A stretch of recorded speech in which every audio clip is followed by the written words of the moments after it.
Now, it is my honor and pleasure to introduce you to one of the extraordinary faculty members of which I spoke earlier in my comments, Professor Chris Towse.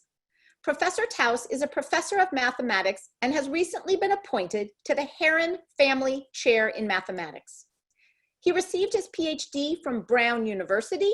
He was appointed to Scripps College in 2000 after having spent several years teaching at University of Michigan, Swarthmore, and Pomona.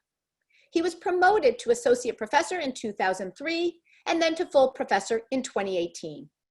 His courses include transcendental functions, calculus 1, 2, and 3, differential equations and modeling, number theory and cryptography, and great ideas in modern mathematics as an alternative course to fulfill the math general education requirement. In addition, he has taught a Core 3 course entitled Mathematics in Our Culture, and another Core 2 course entitled Nerds and Geeks. Professor Towse has been a leader in our efforts to support computation for our Scripps students. His teaching has been recognized by being the recipient of the Mary Wig Johnson Faculty Achievement Award for Teaching 4 times. Professor Towse is an active scholar. His research interests are in number theory, linear algebra, algebraic and arithmetic geometry, combinatorics, and math pedagogy.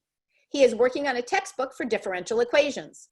His publications appear in prestigious journals, and he is known for his commitment to incorporating the contributions of undergraduates in his scholarship. He was the principal investigator on a National Science Foundation grant to run the Claremont College's mathematics research experiences for undergraduates from 2009 to 2011, and has been an active contributor to and leader of the Claremont Center for the Mathematical Sciences. He also was involved in a number of activities outside in service to mathematics.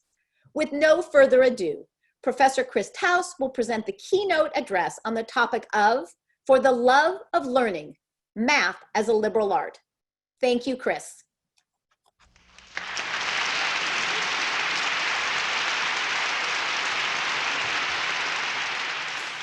Well, welcome to Scripps.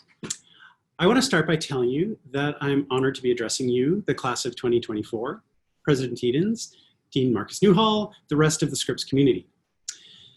I'm a bit self-conscious about giving speeches. I prefer to chat, to have conversations, definitely to teach, and really to interact. I'm going to start by looking at my subtitle. It was intended to be a bit provocative, Math as a Liberal Art. We'll get back to that, but for now, I'm going to ask you to do me a favor, and in your minds, imagine a triangle. Leave it there for now, but have your triangle in your mind available for later. I realize that I'm being a bit self-indulgent and demanding by asking you to think and do work while you should be able to sit back and drift off during an address like this. But hey, we've all had to learn so much about being patient these last 5-6 months, patient while we explain Zoom to a relative, my mom, while the connection gets bad, while someone's dog comes running into the room while they're unmuted. And this is where I'm expecting someone out there to suddenly realize that they're unmuted. It's pretty obvious that this is not the typical start of a school year. One could say, well, there's no typical year, but I think for this year, we can all agree that this is more atypical than usual. Let me return to my title. For a brief moment, I thought about calling this talk, Why Are We Here? But I think it would have been too easy to read that as a desperate, why are we here? So instead, I just gave you the answer from the back of the book, from my answer from the back of the book, For the Love of Learning. I think it's important to appreciate that no one has taken a passive route to this place. More than any other class, you have had to be proactive and purposeful to get to where you are right now. It's often easy to follow the path that your parents, teachers, mentors, friends have laid out for you, but not this year. Nothing is obvious this year. The paths are all new. And here you all are. And we should celebrate that. Now that you are here, let's talk about what you should expect out of your college experience. And I say that, and I'm well aware that expectations have not really worked out for the particular cohort that I'm talking to. A college friend of mine was wandering around our dorm as a senior, and he had just turned in his last assignments, and he was reflecting on college. And he kept saying, density of experiences. He kept saying it. He had decided that this was the fundamental kernel that made life in college unique. So much can happen so fast. I'll charge you to take a breath after your first round of exams or papers in a few weeks and look back at how much you know then that you hadn't known a few short weeks earlier, that is now. It's a pretty amazing realization. The process can be exhausting, or it can be exhilarating, and you get to choose. Now that you're here, let's ask again, why are you here? And also, why are you here? Well, I hope that through your time at Scripps, you will grow as thoughtful human beings. I hope that your internal ideas and your view of the external world will expand during your time as a Scripps student. And incidentally, I think encouraging intellectual growth is something that Scripps is particularly good at doing. College should be and is going to be challenging. We, the faculty, your peers, the whole Scripps community are going to, I hope, challenge you and confront you with challenges, and it may be uncomfortable, and it should be. I met a person in college. I had exactly one conversation with her, but it was memorable, made a lasting impression on me. She talked about how she sought out and embraced uncomfortable situations. She wanted to consciously stay out of her comfort zone. She wanted to push her boundaries. There's a certain amount of stress that goes along with the college experience. Being outside your comfort zone is stressful. I'm well aware. I am speaking to the world champion masters of dealing with stressful situations. Look, college has always been about managing stress, and crucially about balancing it with the excitement and joy of discovery. Let's look at my opening slide again. This is from the late 1100s. It's from The Garden of Delights, which incidentally I learned is possibly the first encyclopedia written by a woman. In the middle there, that's philosophy, philosophia, on the shoulders of Socrates and Plato. And she's surrounded by the 7 classic liberal arts. Philosophy, the love of wisdom, surrounded by the trivium, grammar, rhetoric, and logic, and the upper quadrivium, music, astronomy, arithmetic, and geometry. So actually, math as a liberal art is honestly not that much of a reach, really. But it's the 7 liberal arts, the Garden of Delights. That wisdom we love comes from discovery, and that discovery comes in no small part from interacting with your peers and your instructors, with the whole of this, your community. So do you still have your triangle handy? Do you think your triangle looks like my triangle? But if I could see your triangle, would I call it a triangle? We have that common understanding of a triangle, yes? We are in each other's minds in some way. And again, we'll come back to it. Let's keep talking about community. I really wondered last semester how my classes would be able to continue. Did you have this at your high schools? I don't know if and when your schools shut down or not. But last semester, as the world seemed to be falling apart, I didn't know if any of my students would pop up on Zoom at class time. Would they still be working hard? Would they still put up with my quizzes and exams? Would they tolerate the technical glitches that were bound to happen? And you know what? I was amazed.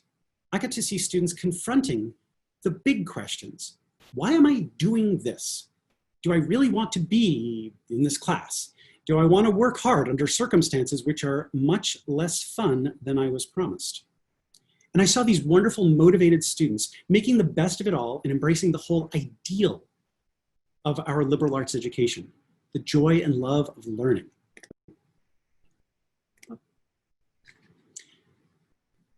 How? How did they and how are you making this work?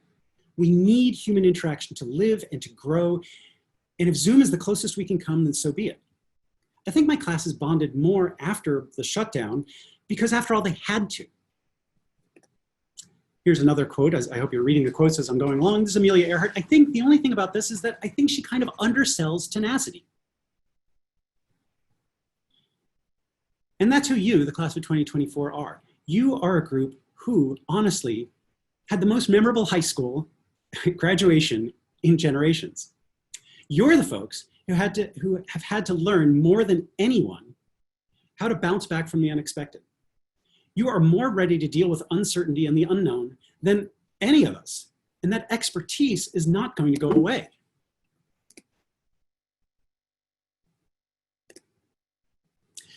This is a convocation, a gathering of people. How odd to convene, but not in person. Well, this is a year of the unusual. There's no denying or ignoring it. Instead, let's choose to embrace the best qualities of the here and now that we find ourselves in. Take your triangle inside your mind and take a midpoint of each side. I know you have 3 sides, and I think you can picture the midpoint of each of them. And you can take those 3 points and connect them.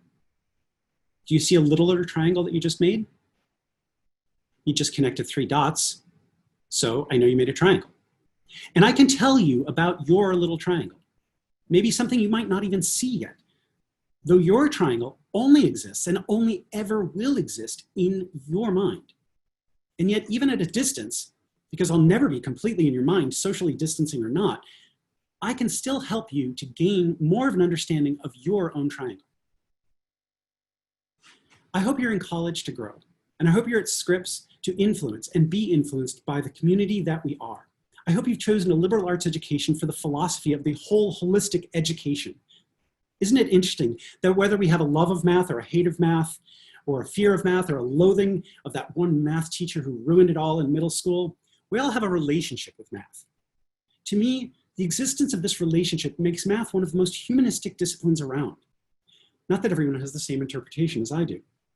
I'll be honest, the 7 classic liberal arts are not what we usually mean when we talk about a liberal arts education. Instead, the modern meaning is a whole, well-rounded education, with particular emphasis on the humanities, understanding the human existence. And that triangle is a human construct.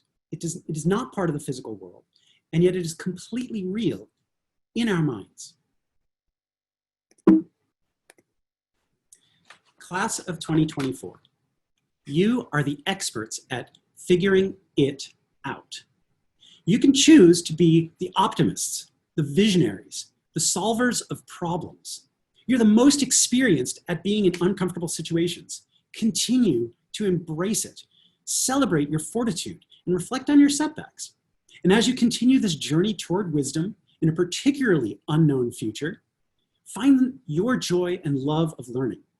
While we're physically distant, teach us all how to find new ways to be a community, all of us growing forward. Thank you, class of 2024, Media Services, Marcom, IT, Dean Amy, and I turn it back to President Towse.